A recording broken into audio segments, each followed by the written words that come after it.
స్వచ్ఛత అంటే నందిని. నందిని పాలు మరియు పెరుగు. నమస్కారం, మీరు చూస్తున్న సుమన్ టీవీ. నేను మీ కీర్తి. నాతో పాటు ప్రముఖ ఆధ్యాత్మికవేత్త అనంత లక్ష్మి అమ్మగారు ఉన్నారు. నమస్తే అమ్మా. నమస్తే తల్లి. అమ్మ, న్యూ ఇయర్ వచ్చేసింది కదా. వచ్చేసింది. పాత క్యాలెండర్లు ఫర్ ఎగ్జాంపుల్ తీసేయాలి, కానీ పాత క్యాలెండర్ల పైన దేవుడు చిత్రపటాలు ఉంటూ ఉంటాయి. చాలా వస్తువుల పైన ఫర్ దట్ మ్యాటర్ దేవుడు వస్తువులు ఉంటే అవి ఏం చేయాలి అర్థం కావట్లేదమ్మా. ఏం చేయాలంటారు? ఇది చాలా సమస్యనమ్మా. క్యాలెండర్ల గురించే కాదు, మనం దీపావళికి కొంటే లక్ష్మీ బాంబు అని లక్ష్మీ అమ్మవారి ఫోటో ఉంటుంది దాని మీద. ఇప్పుడు రావట్లేవమ్మా. పోట్లాడి పోట్లాడి పోట్లాడి మీ పోటీ వాళ్ళు పోట్లాడాం, అదే అంటున్నా. అలాగే నిన్ననే ఎవరు అడిగారు, బియ్యపు రవ్వ కొనుక్కున్నారట, కవర్ మీద అమ్మవారి లలిత బ్రాండ్ ఏదో సమ్ బ్రాండ్ లలిత అమ్మవారి ఫోటో ఉంది ఆ కవర్ మీద. దాన్ని ఏం చెయ్యాలి? మరి ఏం చెయ్యాలి? నగలు కూడా వచ్చేస్తున్నాయి. మరి నగలు అయితే పర్వాలేదు, అలంకరించుకుంటాము, బంగారమే గనక లోపల పెట్టుకుంటాము. కానీ అన్ని వేళల్లో వేసుకోవడానికి కుదరదు కదమ్మా. అప్పుడు ఏంటి పరిస్థితి? అట్లాంటప్పుడు వేసుకోరు కదా. సాధారణంగా సంప్రదాయం తెలిసినటువంటి వాళ్ళు ఇలాంటి నగలు మామూలుగా నిత్యం వేసుకునేవి కాక మామూలు నగలన్నీ రోజు వేసుకోరు కదమ్మా. పెళ్లిళ్ళకో పేరెంటాలకో వేసుకుంటారు. అట్లాంటప్పుడు వేసుకోకూడని సమయాల్లో పెళ్లిళ్ళకే వెళ్ళేవారు కాదు పూర్వం. అంచేత సమస్య రాలా. ఇప్పుడు వెళ్తున్నారు. మనం కరెక్ట్ ఉన్నా మన చుట్టుపక్కల వాళ్ళు ఎలా ఉంటారు అవి సమస్య ఏం లేదు. ఈ చుట్టుపక్కల వాళ్ళతో మనకి సంబంధం ఏం లేదంటారు. నగల వరకే నగలు వేసుకోవటం. అరే వీటన్నిటిని ఏం చెయ్యాలి?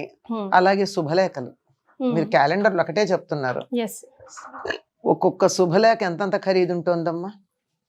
మామూలు middle class are lower middle class అని చెప్పి పెళ్లి చేయడమే చాలా కష్టపడుతున్నాం అనేటటువంటి వాళ్ళు వేసేటటువంటి శుభలేఖ ఖరీదు 25-30 రూపాయలు ఉంటుంది. కనీసం మినిమంలో మినిమం. అవునమ్మా. దాని మీద అందరు దేవుళ్ళ ఫోటోలు. ఏం చేయాలి ఇవన్నీ? ఏం చేయాలి? పూర్వం అయితే ఒకటో ఇద్దరో ఎక్కడో ఉండేవాళ్ళు. ఇప్పుడు అందరికీ పంచుతున్నారు. వచ్చారో లేదో తర్వాత మాట. వీటన్నిటిని ఏం చేయాలంటే పెద్ద సమస్య. మనం తెరిచి కూడా చూడట్లేదు. ఈ ఇన్విటేషన్స్ ఇస్తే బాగుంటుందేమో అనిపిస్తుందమ్మా. వాట్సాప్ ఇన్విటేషన్లే చాలా అనిపిస్తుంది. ఈ శుభలేఖ ఇచ్చాక కూడా ఈ మధ్య ఏం చేస్తున్నారు, ఈ ఇన్విటేషన్స్ పెడుతున్నారు, జెంటిల్ రిమైండర్ అని చెప్పి. దానికి ఒక చిన్న అదే వీడియో యాడ్ చేసి చక్కగా వీడియో చేసి పెడుతున్నారు కదా. వీడియో అన్నా పెడుతున్నారు, లేకపోతే జెంటిల్ రిమైండర్ అని చెప్పి దానికి ఇంతకు ముందు పర్సనల్ గా ఇన్విటేషన్ ఇచ్చుంటే దానికి స్కాన్ చేసిన ఫోటో ఒకటి పెట్టి ప్లీజ్ రిమైండ్. ఇలా ఇది బానే ఉందని అనిపిస్తోంది. నేను చాలా మందికి చెప్తాను, ఇంట్లో ఉంటారమ్మా శుభలేఖ ఇవ్వడానికి వస్తున్నాం అంటే ఇవ్వడానికి రావద్దండి, మీ సమయం వృధా చేసుకోకండి, స్కాన్ చేసింది పెట్టండి, మీరు పర్సనల్ గా వచ్చినట్టు నేను భావిస్తాను, నాకు అనుకూలమైన ఆ రోజు ఊళ్ళో ఉంటే తప్పకుండా వస్తాను అని చెప్తా.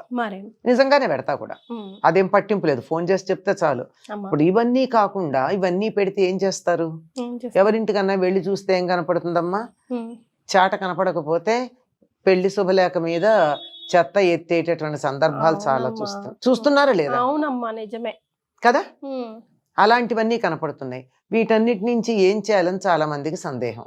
పూర్వకాలం అయితే ఎలా ఉండేది అంటే, పూర్వకాలం అంటే కొద్ది కాలం మా చిన్నతనంలో ఒక క్యాలెండర్ దేవుడిది ఉంది అంటే వెతుక్కుని తెచ్చుకునేవాళ్ళు. దాని మీద పంచాంగం ఉండదు, ఊరికే తేదీలు ఉంటాయి అంతే. పంచాంగం వ్యవహారం ఏమి ఉండదు. దాని తర్వాత ఫోటో కట్టించుకునేవారు. మీరు గనక చూసినట్టయితే పూర్వం ఎస్ మార్క్ బీడీలు, 30 మార్కు బేడీలు, అది చిన్న మూల ఎక్కడో ఉన్న దేవుడి ఫోటోలు మీకు కనపడతాయి పాతకాలంవి.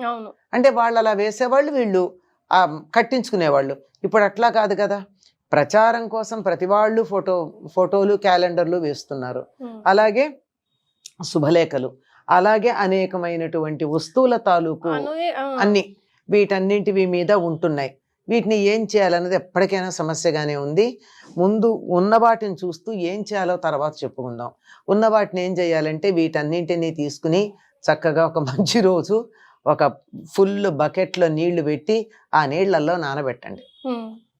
దాని మీద ఉన్నటువంటి బొమ్మలన్నీ కరిగిపోతాయి కదా. కానీ ఇప్పుడు ప్లాస్టిక్ వస్తున్నాయి కదమ్మా, అవి కరగవేమో. పేపర్ అయితే ఓకే, పేపర్వే నేను చెప్పేది. క్యాలెండర్లు అలాగే ఉంటాయి కదా, ఎంత లేదన్నా 1-2 రోజులకి నానతాయి. నానిన తర్వాత దాని మీద మీకు ఎటువంటి బొమ్మ ఉండదు. అటువంటి ఆ కాగితాలని తీసి, కాగితం ఎప్పుడు కూడా ఎప్పుడైతే నీళ్లలో ఉండి రంగు అంతా పోయిందో ఆ కాగితాన్ని కుండీలో పడేస్తే మట్టిగా మారుతుంది కాస్త 6 నెలలకి. శుభ్రంగా అది పడేయచ్చు. మనకి లేవనుకో, మొక్కలు పెట్టుకునే కుండీలు లేవనుకో, చెత్తలో కూడా పారేసేయచ్చు. ఈ నీళ్లు మాత్రం ఎవరు తొక్కని చోట పారబోయాలి. మొక్కలకు వేసేస్తే సరిపోతాం కదమ్మా, మొక్కలు కొద్దు. ఎందుకు అంటే అవన్నీ రసాయనాలు కదా, రంగు రసాయనాలకు మొక్కలు పాడైపోతాయి. అందులో మొక్కలు ఎప్పుడన్నా మనం చెత్త కూడా పడేసే ప్రమాదం ఉంది, పనికిరాని నీళ్ళు అవి. అంచేత ఎవరు తొక్కని చోట పోయాలి. అదొక పద్ధతి. ఎన్నని చేస్తామా, సంవత్సరం అంతా ఇలాంటి పనులే చేసుకుంటూ పోతామా? అంచేత అందరికీ ఒక రిక్వెస్ట్ ఏమిటంటే, నేను చాలా మందికి చెప్తాను, శుభలేఖల మీద దేవుళ్ళ ఫోటోలు వెయ్యకండి, మీ గుండెల్లో పెట్టుకోండి. స్వస్తి, ఓం మార్క్ అట్లా వేసుకోవచ్చమ్మా. అవైనా అవైనా కానీ అంత ఖరీదు ఎందుకమ్మా శుభలేఖ? దాని బదులు వచ్చిన వాళ్ళకి జాకెట్ ముక్క పెట్టండి, 2 పళ్ళు ఇవ్వండి ఆ డబ్బు పెట్టి. మీరు ఇచ్చిన కార్డును చూసి వస్తారా, మీ మీద ప్రేమతో వస్తారా? కరెక్ట్. 25-30 రూపాయలు ఒక్క కార్డు, ఒక ఇన్విటేషన్కి పెట్టే బదులు మీరు 25-30 మినిమం చెప్తున్నాను నేను. కొన్ని ఇన్విటేషన్స్ అయితే 150, 200, 300 రూపాయల ఇన్విటేషన్స్ కూడా నా దగ్గర ఉన్నాయి, ఇచ్చినటువంటి వాళ్ళవి. కనీసం మనం ఓపెన్ చేసి కూడా చూడమమ్మా. టైం, డేట్, వెన్యూ తెలిస్తే సరిపోతుంది. అది ఎలాగో మళ్ళీ లొకేషన్ పెట్టండి అని అడుగుతాము. ఇవన్నీ సరిపోతాయి. ఇప్పుడు మేము అంటే పుస్తకాలు చదివే అలవాటు ఉన్న వాళ్ళం ఏం చేస్తామంటే, మేము చక్కగా కత్తెర తీసుకుని పెళ్లి అయిపోయిన తర్వాత దాన్ని దేవుడి ఫోటోల వరకు కట్ చేసి బుక్ మార్క్స్ గా పెట్టుకుంటాం. అంతవరకు, మొత్తం అంతా కాదు. ఏదో వెంకటేశ్వర స్వామి ఫోటో పెడతాడు, అది కూడా వెంకటేశ్వర స్వామి ఫోటో మామూలుగా పెట్టరు కదా, గోల్డెన్ కలర్ పెడుతూ ఉంటారు, కొంచెం ఉబ్బెత్తుగా కూడా ఉంటాయి. బాగానే ఉంటుంది బుక్ మార్క్ గా. మన రామాయణం చదువుకుంటేనో మరొకటి చదువుతేనో బుక్ మార్క్ గా. ఇవన్నీ ఇలా కట్టలో ఒక చిన్న అట్టపెట్టెలో పెట్టేసి, ఇలాంటివన్నీ పుస్తకం చదువుతున్నప్పుడల్లా ఒక్కొక్క పుస్తకంలో ఒక్కొక్క బుక్ మార్క్ గా వాడతాం. కానీ ఎన్నని వాడతాం, అది కూడా ఎన్నని వాడతాం. అందుకని పిల్లలకి ఇచ్చి వాళ్ళతో కూడా చేయించి, ఇది జాగ్రత్త, ఎప్పుడు చింపకండి, దీన్ని పుస్తకాన్ని ఇలా ఎంగిల్ చేతులతో తీయకండి, దీన్ని ఇలా ముట్టుకోకండి, గుర్తుపెట్టుకోవడానికి ఇది ఉంటాయి. పుస్తకాన్ని ఎప్పుడు కూడా మడవడం, దాంట్లో అండర్లైన్ చేయడం, నోట్సులు రాయడం, ఇవన్నీ ఎందుకో నాకు అగౌరవపరిచినట్టు అనిపిస్తుంది. ఇప్పుడు మార్క్ చేసుకోవాలంటే తప్పు ఉందంటే కరెక్ట్ చేసుకోవచ్చు. లేదా చాలా క్లిష్టమైన పదం నేను మర్చిపోతానేమో అని అనుమానం ఉంటే దాన్ని పక్కన సన్నగా మార్జిన్లో పెన్సిల్తో రాసుకోవచ్చు. కానీ అండర్లైన్ చేసి, కొట్టేసి, ఇది చేసి పేజీలు మడిచిపెట్టి ఏమిటో పుస్తకాన్ని సరస్వతీదేవిని అవమానపరిచినట్టు అనిపిస్తుంది నా ప్రాణానికి. నేను చేయనా పని నీట్ గానే పెట్టుకుంటాం. ఇప్పుడు ప్లాస్టిక్ వి కూడా అతక పెడతారు కదమ్మా, అవన్నీ నీళ్ళలో నిమజ్జనం చేస్తే దాచిపెట్టి, ఎక్కడ ప్లాస్టిక్ ఉబ్బుగా ప్లాస్టిక్ బిల్లల్లాగా లాకెట్స్ లాగా చేసి ఇప్పుడు పెళ్లి పత్రికలకి స్టిక్ చేస్తూ ఉంటారు. మరి వాటి సంగతి అంటున్నా, అవి నీళ్లలో నానవుగా, నీళ్లలో వేసినా ఇదే ఉంటాయి. నేను ఒకళ్ళ ఇంట్లో చూసాను, చిన్న వినాయకుడివి ఇంత ఉబ్బెత్తుగా బిళ్ళల్లాగా ఉన్నాయి, అవి నీళ్లలో నానవు. వాళ్ళు అలాంటి బిళ్ళలన్నీ తీసి ఏం చేశారంటే ఇలా వరుసగా ఒక దారాన్ని గుచ్చి గుమ్మానికి ఇలా వేలాడదీశారు, కట్ చేసి. అంటే ఉంటే అలా చెయ్యొచ్చు, కానీ అంత శ్రద్ధ, అంత ఓపిక, అంత తీరిక ఇప్పుడు ఉద్యోగాలు చేస్తే మీలాంటి అమ్మాయిలకు కానీ నాలాగా వీధుల పట్టుకు తిరిగేటటువంటి అలాంటి దానికి కానీ ఒకప్పుడు ఉండేదేమో కానీ తిరిగి ఇప్పుడు ఉండదు కదా. దాన్ని అలా పడేయాలంటే ప్రాణం సూరమంటుంది. ఆ పేపర్ల దగ్గర చూస్తే ఇంతంత కట్టలు ఇన్విటేషన్స్ ఉంటాయి. దయచేసి నేను అందరికీ రిక్వెస్ట్ చేసేది ఏంటంటే, చూసేవాళ్ళు ఎవరైనా ఉంటే వీలైనంత వరకు మీ బ్రాండ్స్ దేవుళ్ళ ఫోటోలు వేయకండి. మీ దేవుళ్ళ ఫోటోలు మీ గుండెల్లో పెట్టుకోండి. కావాలంటే ఇంత విడిగా ఇవ్వండి, ఇష్టమైన వాళ్ళు తీసుకుంటారు, లేని వాళ్ళు లేదు.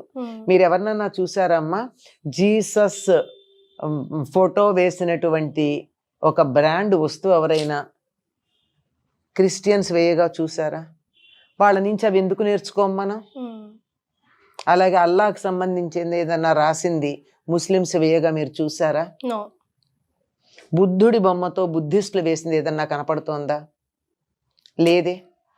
ఎక్కడన్నా మీకు జీసస్ వైన్స్ అన్న పేరు కనపడుతుందా? మన గణేష్ వైన్స్ కనపడుతుంది కావాలంటే, వెంకటేశ్వర వైన్స్ కనపడతాయి కదా. కనీసం పీటర్ మటన్ షాప్ అన్నది కనపడిందా మీకు? మన కనకదుర్గ మటన్ షాప్ కనపడుతుంది, గణేష్ వైన్స్ కనపడతాయి. దేవుడిని మనం చాలా ఆత్మీయంగా చూసుకున్న అప్నాపన్ అంటారు, owning him, it's okay. But ఎంత ఓన్ చేసుకున్నా you can't do that blasphemy అంటారు. అలా దేవుడి పట్ల అపచారం చేయకూడదు.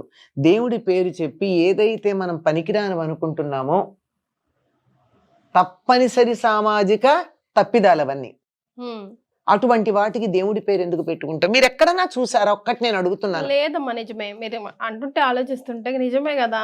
లేదు, మనం ఎందుకు చేస్తున్నాం? నాట్ ఈవెన్ ఇన్ ఫారెన్స్, ఎక్కడ ఏ దేశాల్లో లేవు, ఏమీ ఉండవు. రకరకాల పేర్లు పెట్టుకుంటారు, అంతేగాని వాళ్ళకి ఇష్టమైనటువంటి దేవుడి పేరుని అలా దుర్వినియోగం చేయరు. మనం అక్కడ చేస్తున్నాం. నీకు నిజంగా దేవుడి మీద ఇష్టం ఉన్నట్టయితే నీ గుండెల్లో పెట్టుకో. లేదా దేవుడి ఫోటో ఒకటి పెళ్లికి వచ్చిన వాళ్ళందరికీ ఇష్టమైన వాళ్ళు తీసుకుంటారు, అది కూడా అందరికీ కాదమ్మా, ఇష్టమైన వాళ్ళు తీసుకుంటారు. నీకు ఇష్టమైతే తీసుకోండి అని అక్కడ పెట్టండి. 2 తీసుకుంటారు, కొంతమంది అసలు తీసుకోరు. అలాగే ఎక్కడికన్నా వెళ్ళొస్తే తీర్థయాత్రలకు వెళ్ళి రాగానే వస్తూ అక్కడ దేవుళ్ళ ఫోటోలు తీసుకొచ్చి అందరికి ప్రసాదాలతో పాటు పంచుతారు. ఏం చేస్తారా ఫోటోలు? నాకు 10 మంది ఫ్రెండ్స్ ఉంటే 10 మంది కాశీ కడితే 10 మంది నాకు విశ్వనాథుడి బొమ్మను ప్రసాదం తెచ్చిస్తే ప్రసాదాలు తింటాను, గంగ ఇస్తే పెట్టుకుంటాను, అవసరం ఉంటే వాడతాను. 10 విశ్వనాథుడి ఫోటోలు నేనేం చేసుకుంటాను? ప్రాక్టికల్ గా ఉండాలి కొంచెం, అది ఆలోచించాలి. మనం మతం మీద, దైవం మీద, మతం అనే పదం కూడా చాలా సంకుచితం, అది వాడను నేను సాధారణంగా. దైవం మీద మనకి గౌరవం ఉంటే, భక్తి ఉంటే దాన్ని భక్తిగా ప్రదర్శించండి, వెర్రిగా పిచ్చిగా చేయకండి. ఏమో పెట్టుకున్నారు, ఫలానా లక్ష్మీదేవి పేరు పెట్టుకుంటే కలిసి వస్తుందని పెట్టుకున్నారు, అంతవరకు పెట్టుకోండి, పర్వాలేదు. కానీ అందువల్ల ఆవిడ ఫోటోలు వేసేసి అవన్నీ ఇవి చేసేసి చేయాల్సిన పని లేదు కదా. వీరికి ఓపిక ఉంటే చక్కగా ఆ క్యాలెండర్కి అయ్యే ఖర్చుతో మామూలు క్యాలెండర్ వేసి ఒక చక్కని వెండి లక్ష్మీదేవి రూపు లాంటిదో ఆ ఖరీదుకు రానే వస్తుంది, ఇవ్వచ్చుగా. వాళ్ళు దాచుకుంటారు, సంతోషపడతారు, దేవుడి దగ్గర పెట్టుకుంటారు, లేకపోతే బీరువాలో దాచుకుంటారు. అంతేగాని ఏమో నాకెందుకు అలా చేస్తే బాధ అనిపిస్తుందమ్మా. 100% అమ్మా. ఆ దైవాన్ని మనం బజార్కి ఇడ్చామా, రోడ్డును పడేసామా, మనకంత అవసరమా? ఎందుకు ఇది అంటే ఆయనకు అవేం లేవు, ఆయనకు అదేం పర్వాలేదు. అసలు సమస్తాన్ని సమంగా చూసే భగవంతుడికి మనం రోడ్డు మీద పెట్టామా, పక్కన పెట్టామా, మనకుంది కదా, మనకు ఆ రకమైన ఇది ఉంది కదా. చాలా బాధ అనిపిస్తుంది. కానీ ఉన్న వాటిని ఏం చెయ్యాలి అంటే ఇదిగో నీళ్ళల్లో వేసి కరిగించేసి ఆ నీళ్ళు ఎక్కడ తొక్కని చోట పోసి ఆ అడుగునున్నటువంటి పల్పు బయట పడేసేయండి.